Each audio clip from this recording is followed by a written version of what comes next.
Okay, welcome back everyone. The Athlete's Mind, I think we're at episode 24 now. We're switching it up a bit. We've been doing a bit of basketball and a lot of you are getting sick of that. So I thought we have Devon Lipman on the podcast today. Hey, so thank you for coming on. So MMA fighter, those of you who don't know, I love my MMA. So yeah, I'm looking forward to this episode. So yeah, we'll get straight into it. So first of all, how is the MMA going? How's everything going with fighting? It's good. It's just obviously hard to come around fights all the time. You're not always going to be matched up or there's people pulling out. But yeah, fights are good. Got another 5 more lined up for hopefully the rest of the year. That's good. So are you planning on fighting a couple times this year or? My goal for this year now is to fight 6. So I fought once already. Yep. And that was 4.5 weeks ago. And then now I'm probably fighting April 6th. That's my next fight. Yeah, I'll try to come down, show some support. But first thing we ask athletes when they come on is, how'd the journey sort of start? How'd you get into fighting? What does the journey look like from when you started to now?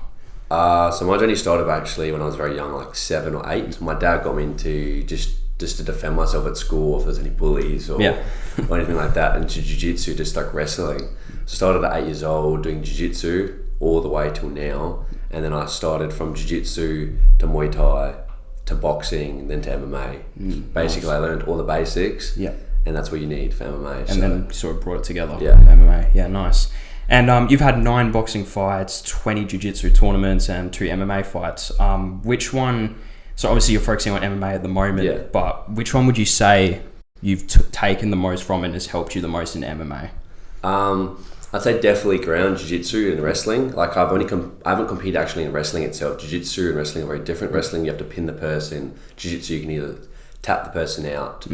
But boxing's good for stand-up, but jiu-jitsu is basically everything. Yeah. If you can get the person down, if they could be a striker, but if you get the person down, they're finished. That's how easily it takes. Yeah, because I know there are a lot of fighters that are really good at striking. Like their boxing's really good, their kicking's decent, but like when they're on the ground, like that's some weakness. So it's good that you have that as a strength. Yeah.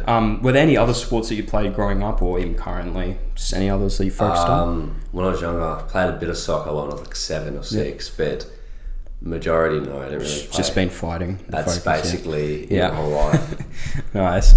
And when you talk about like the fighting, like a lot of people also say how much it's helped them in other aspects of their life. Would you say that like fighting has sort of helped in other areas of your life, like the discipline, that sort of stuff? 100%. Like, even the days that you don't want to train, you've got to tell yourself, like, no matter the days that are hard or the days that are easy, you just got to treat it like every other day. You learn so much from it. Like, obviously, like, I don't know if you know who Eddie Hearn is. He's the promoter of boxing for DAZN. He says you've got to sacrifice majority of everything to get to the top. But that's basically just Monday to Friday. Yeah, and that's Eddie Hearn for boxing, isn't it? Yeah, he does say a lot of that. But yeah, that's good. Because like even with me, like I did a bit of boxing, and like I know like it changed a lot of other areas of my life. Like it just taught me hard work. Yeah. If you really want something, you have to put in the work. But yeah, and you're trained at Loose Stroke Combat Academy. I'm not really sure how to pronounce it, but how's the environment at that gym? See, that's the one thing I love about this gym, where I'll actually tell you something. My coach is so about making you a champion, not about being a money-orientated gym. They care about making you the best that you can be, where the first 2 months of me being there, because my parents and I, we split it to pay for my gym, where I didn't even pay for the first 2 months, and I was like, he didn't care, my coach. It's not a big gym compared to other gyms in Perth. But my gym has one of the best fighters, because that's all my coach focuses on, Romel. We got pros who are so good, and they've come from nothing to where they are now, one of the like top prospects in Australia for pro. Nice. That's why I love my gym. It's all family friendly. That's good, because like it's so important to have a good gym that you train at, because like you said, like there are a lot of gyms, they're out for the money and all that, but if you have a coach that genuinely cares about what you're trying to do and making you a champion, like you said, that's all you can really ask for. So yeah, because I know like with me, I went to a few gyms and money orientated, not always the best, and sometimes the smaller gyms are better than the bigger gyms. So yeah. And now going on to your training, so you train up to 6 days a week, which can be very tough. Would you say MMA like affects your everyday life, and do you sort of struggle to find that balance? I'd say a bit, but eventually, not with MMA itself, like obviously working and trying to also fit in gym for strength work. It is a lot, because I train twice a day, majority 4 days a week, but at least one Monday to Saturday. Yeah. So, yeah. Do you do anything for like recovery? Oh, I do. We have a sauna at our gym. Oh, that's good. And we just actually are building right now, or we built ourselves. We just got a freezer, so we start doing ice baths and all that. Yeah. But even the days that I'm not training if I'm injured, I just do ice baths just to recover, get my body stronger. Yeah, because man, like MMA is tough on the body. Like I can imagine you would be sore like quite a lot of the time. Oh, a lot, yeah. Yeah. You got to stretch. Yeah, of course. And who would you say has been your role model in the gym or even life? I know you mentioned your coach and some people at your gym, but anything outside of that maybe? Obviously in the UFC, a guy named GSP, George St. Pierre. Oh, yeah. He's retired, obviously, but he was just one of the greatest of all time. He was good at everything he did, and he just never gave up, you know. He was one of those guys where he would push to the very top, and even if he lost, like, he lost his belt a few times, but then he came back and reclaimed it about 3 or 4 times. So, but other than that, there's a guy named Quillen Sauerkild in my gym. Yeah. He's 4-1 as a pro right now. Jeez. And he started footy, he's from Darwin, and he was supposed to join Colts in Waffle. Didn't get selected, and now he's 4-1 as a professional. I think he's the 2nd ranked or 3rd ranked in the lightweight division in Australia. How long has he been fighting for? Not that long, 4 years, way less than me. And he's that's really good. Yeah, that's showing potential. Yeah. But this is a bit of a random question talking to the UFC. But what are your opinions on John Jones? He is very good, but everyone just thinks he's the GOAT because of how good he is or what he did to all these other fighters. But if you're actually not a casual fan of the UFC, you know, he's been out for a long time. Yep. Yes, he can train, but he's not going to be used to the atmosphere or this new weight. Like, obviously, if he's working on his strength to build up his power and speed. Cyril Gahn, on the other hand, who he's fighting, loves it. Like, he loves the atmosphere. So, I actually a lot of fan. I love John Jones. He's, like, definitely a top 5 best to UFC of all time. Yeah. But I just think he's not going to think it's that easy like he thinks it is. And he is going up to heavyweight as well. So, yeah, we'll see. That'll be interesting. And how was competing in boxing for the first time, or just in general? Was it boxing that you first competed in, or jiu-jitsu? Jiu-jitsu, but boxing was a lot more nervous. Oh, really? Okay, yeah. Sort of explain that, like the jiu-jitsu. How was that the first time? Jiu-jitsu is more crowded with a lot of people because you stand around a gate. You're obviously on a mat, in a square mat, and there's just people screaming at you non-stop. Do this, do that, or go. They're just cheering your name, so it's very nervous, obviously, but it's actually not as bad as boxing, in my opinion, because you get obviously your opponent. You see your opponent, you get called onto the mat with him. Obviously, you touch gloves, and it's a 5-minute round, just one round. Yeah, and you got to either submit the person or just get as much points as possible for either sweeping them, flipping them, and all that. Yeah, and so boxing the first time you said was very nervous. Would you say like the more you did your boxing fights, that nervous sort of like got controlled and you got better? 100%, but it's still like. I remember my first 2, I actually almost pulled out. I was that nervous. Jeez, yeah. And then I got in there, didn't know what I was doing the first round. Then I came back and I had so much more endurance. You know where obviously you got to build up your nerves, and then eventually you have so much endurance, you think you're fit. But then when you get in there, 70% of your fitness is already gone because you're so nervous.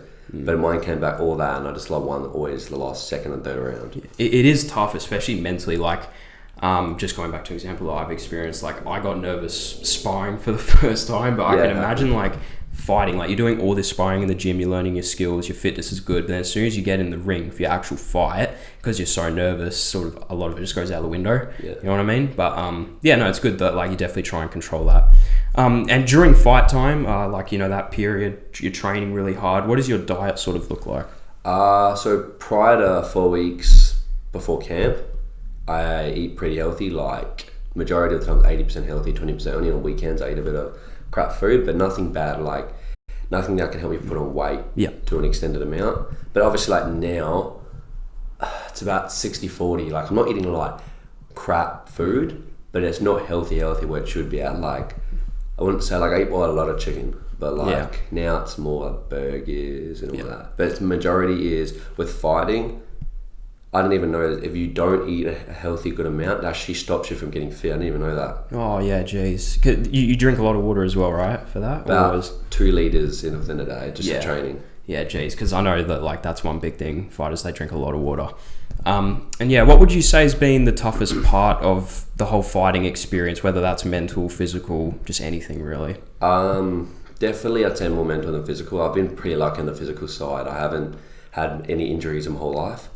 Like I get soreness but all that, but obviously you can get rid of that. Mentally, definitely, like I train hard and to an extent, then I realise, I'm getting so nervous, why am I doing this to myself, and I wanted to stop. That's So that's one of the reasons I stopped boxing, went to MMA, was because I got bad anxiety after getting, when I went to state titles and I got knocked out but knocked down, which is standing count. Yeah.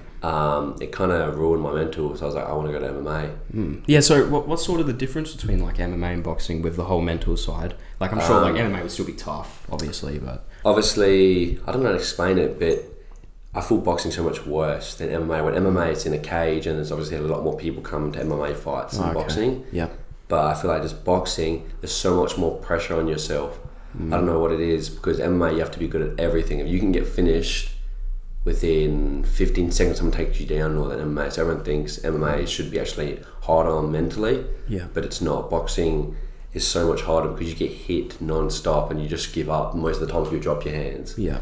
Do you feel like in boxing, like sometimes mentally, it's like, because I know in UFC, like you said, there's all different skills you have to work on, but in boxing you might feel a bit more restricted than in MMA, because like, you know, you can throw kicks, elbows, all that stuff. 100%. MMA is like a street fight, if you think about it. Literally. Boxing, where I think it does take a bit more step backs and like skill you actually have to take. I hate to say it, but it's two different aspects to it. MMA takes more skill in some parts, and boxing just majority focuses on one thing, so it is more skillful because it's just punching and sweeping and slipping. Yeah, I get what you mean. And are there ever times where, I know you did mention a bit of this before, but where you don't feel like going to training, you know, you're just like, you're sore mentally, you're just like, I can't be bothered today? If so, how do you sort of get through that? I used to think to myself it was just stupid. I used to just, no matter what, train. I would be hurt. I would have, like a torn tissue in my hip, and I'd still train. Jeez. And then eventually, you know, this gym, that's what I love about this gym too, I used to think people would always judge me if I missed training.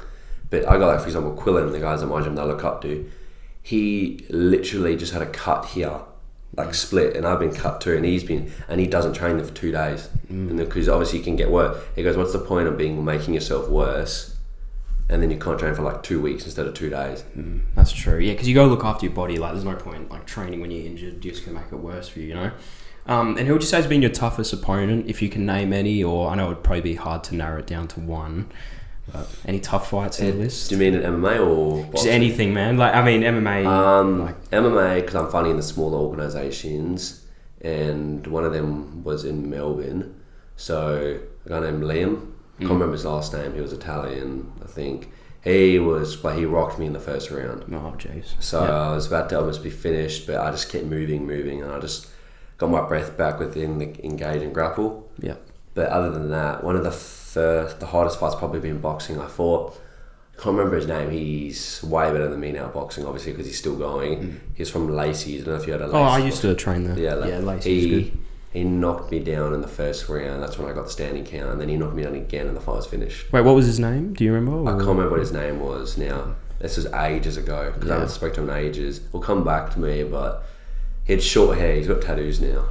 Okay. Yeah, because Lacey's was a pretty good gym. They're very good gym. They have some tough fighters there. So yeah. And what's your whole opinion? This is something that we talk about quite a bit on here, the whole social media side of things, especially with fighting. Like, you see, people are motivated by social media to get into fighting. What's your sort of opinion on that? Do you think it's good for fighting, or do you think there's negatives to it? 100%. Like, if you think it's a good sport and you see it, you actually got to get yourself into it though. You can't like just see it on internet and think, oh, it's an easy sport. It's one of the hardest sports in the world. Yeah. So you obviously got to train your body so it doesn't hurt as much. But definitely, I'd say get into it. It's great for self-defense, teaches you discipline. That's why I think it's the best sport in the world. Yes, you get people who love team sports, but this type of sport teaches you so many things just in life. Yeah, and even if you don't want to fight, you don't have to. Spar, like, just it's There's good. There's a guy at my gym, Narek. He's one of my best mates. He's a two-time world champion in jiu-jitsu. Never done boxing, and he almost outboxes me.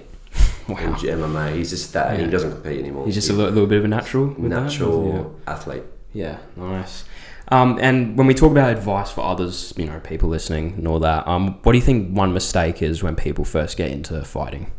Definitely people think they can imitate other fighters. You need to find what works for you. Like, obviously, in MMA, people fight with their hands down. Compared to boxing, everyone has their hands up. Yeah. So I have my hands tight. I still in MMA, quick in and out.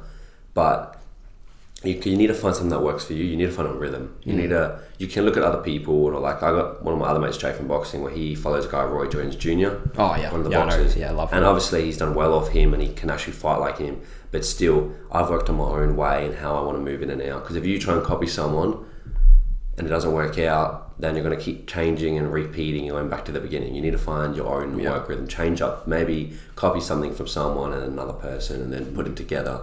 I think it's sometimes good to take, small things from different fighters. Like you said, some people might look at one fighter and be like, I want to just fight like that. But I think even some of the other athletes that we've interviewed that do fighting, they say that they look at different fighters. They might look at someone who's good at striking, try and imitate that, bring it into, and then what works for them. And what's some advice you would give to people who are looking to start fighting, or maybe a little bit nervous to get into it? Or competing? Competing, just getting into the gym. Hate to say it, bite your tongue, and if you think this sport's for you, just do it. Take a risk. Like, I literally, obviously get nerves, and I said I was about to pull out on my first boxing fight. I got so nervous, but trust me, as you get in that ring and the buzzer goes, it goes away. Yeah. But you just got to push yourself to get through. Like, obviously, you think, oh no, my body's numb. I feel crap. I can't do it. Like, I'm going to get in the ring, I'm going to get destroyed. Nah, trust me, that all goes away. It's like you're in literally training. Yeah. And all you do is give your all heart out. Because you could have, like what my coach says to me, you could have the best skill in the world, but if you got no heart, you won't go anywhere. Yeah, that's facts. And when we talk about future aspirations, like, what would you say are some of your goals for the coming years, like in fighting? So the one thing, obviously, boxing and MMA are very different. Boxing can go pro already, even before my age. I'm 18. You can go pro before. Yep. So for instance, in MMA though, you can actually only stop fighting at my age now, 18. Oh, okay. That's the thing. In Sydney and all that's different. You fight 17, but 18 is the limit for WA, the legal age. So I'd say I want to have at least another few more fights, and by maybe 20, or just before 20, I'm going to go pro.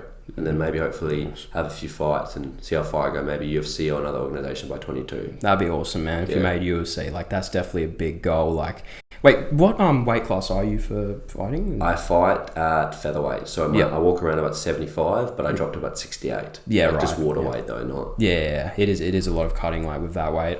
Do you plan to go up in weight division, or? Maybe. With the strength I'm doing right now, I might put in a bit more size, but not much. So I might fight a lightweight, which is not that 71. So it's not. Yeah, it's not too much of a jump. So yeah, you should be fine.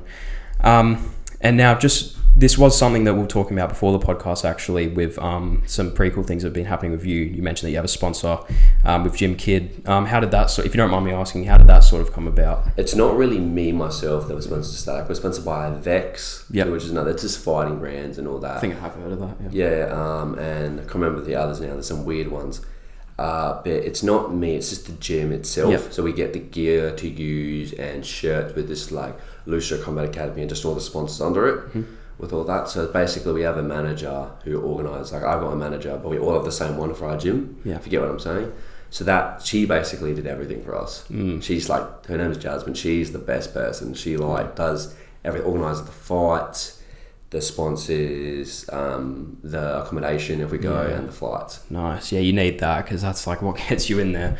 Now, just before we go, one question that we do ask everyone when they come on, we get many different answers. If you could be any athlete in the world, who would it be and why? It doesn't have to be in fighting. It can be any sport.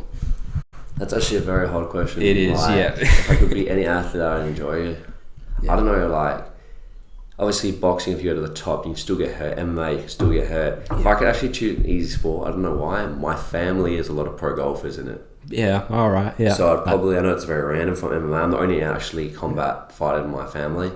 So I'd probably do golf if I could. Like maybe like Tiger Woods or something? Oh, yeah, 100%. Like, I really like that. Like, it's obviously good money, but it's a very calming sport, you know. Yeah. You know, I can't say to all the people, all the golf lovers, that it's a easy sport, because it's not. It takes a lot of skill still. Of course, yeah, but fighting is just different. Like, even way different. Like, money once you get to the top, money's good and everything, but like you said, you can still get hurt. It's a dangerous sport. You're putting it on the line. So I think that about wraps it up. So thank you for coming on. We really appreciate it. We wish you the best for your fighting. I'll definitely try and come down to maybe your next fight. Thank you. Looking forward to that. So everyone watching, this will be on Spotify, Apple Music. You're probably watching this on YouTube right now. Make sure you go follow the TikTok, the Instagram.